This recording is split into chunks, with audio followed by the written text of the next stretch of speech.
perkenalkan, nama saya Alifa Zakiriza. Saya akan membaca cerpen Penggali Sumur dan Ingin Pensiun karya Selo Alamatako. Dari jauh jendela yang terbuka, aku melihat Om Ganus berdiri sendirian di sumur. Kedua lengannya yang kekar menekan bibir sumur.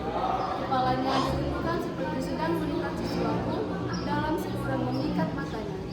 Dalam bentangan jarak itu, aku melihat dia tercenung tanpa peduli angin sore yang menyapu-nyapu rambut ikalnya. Kami mengenalnya sebagai lelaki penggali sumur. Ibu pernah bercerita bahwa sumur di tengah kampung kami ialah sumur pertama yang digali Om Banus. Dia tergerak menggali sumur karena orang-orang kampung hanya menaruh harapan dari curah hujan.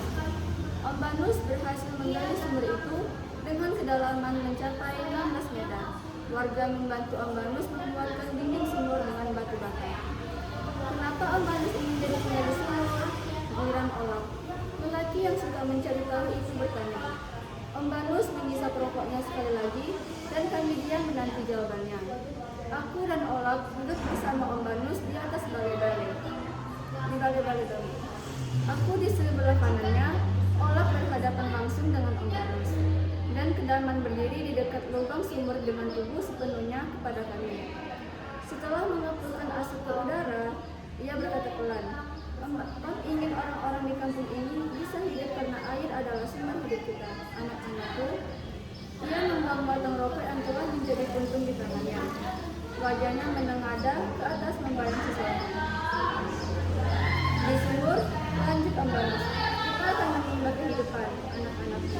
Kita akan bercerita, belajar sabar, dan dikuatkan oleh persatuan. Di sumur, kita menemukan diri kita bukan lagi satu, melainkan menjelma persekutuan yang kuat, sebagaimana satu tetes air yang jatuh dari bibir sumur dan menjadi banyak di dasar sana. Anak-anakku, itu sebabnya Om ingin jadi penggali sumur. Aku melihat kepada Olaf dan menemukan dirinya telah cukup puas. Saat ku arahkan pandangan kepada kedalaman, mata kami bertunjukkan dan aku melihat kedalaman mengangguk-angguk. Tapi kalau semakin banyak sumur, orangnya tidak akan ramai lagi, Om. Aku berkata begitu saja sambil menekan-nekan lengan kanan Om Ganus. Dia melihatku lalu mengacak-ngacak rambutku dengan tangan kirinya. Bibirnya tersenyum, wajahnya mereka seperti kembang bunga pagi hari. Raut wajah yang pernah mereka itu tak kutemukan ketika aku menjumpai dirinya di sumur. Sorry, Om Ganus, kenapa murung? Aku mengagetkan lamunannya. Ia menoleh dan mendapatiku sedang meletakkan emberku di lantai sumur itu. Mataku tetap mandang Om Banus yang sedih. Koran, suaranya pelan dan sedih. Dia tidak melanjutkan kata-katanya. Aku mendekati dan berdiri di samping kanannya. Aku melompat ke dalam sumur. Barangkali ada sesuatu di dalam sana yang membuat Om Banus bersedih. Namun, tidak kutemukan apa-apa. Air di dasar sumur begitu tenang. 2 timba dari jerikan putih pudar pun tergantung hening, sepi, sunyi. Tidak seramai dulu lagi, Nak. Semua orang sudah bisa mendapatkan air dari sumur di rumahnya masing-masing. Mesin-mesin telah menggantikan tenaga manusia, Nak. Kalimat ini seperti sebuah penyesalan. Dan aku paham bahwa Om Banus merasa bersalah telah menggali sumur-sumur bagi warga. Ia menyesal telah menjadikan sumur pertama ini tidak seramai dulu.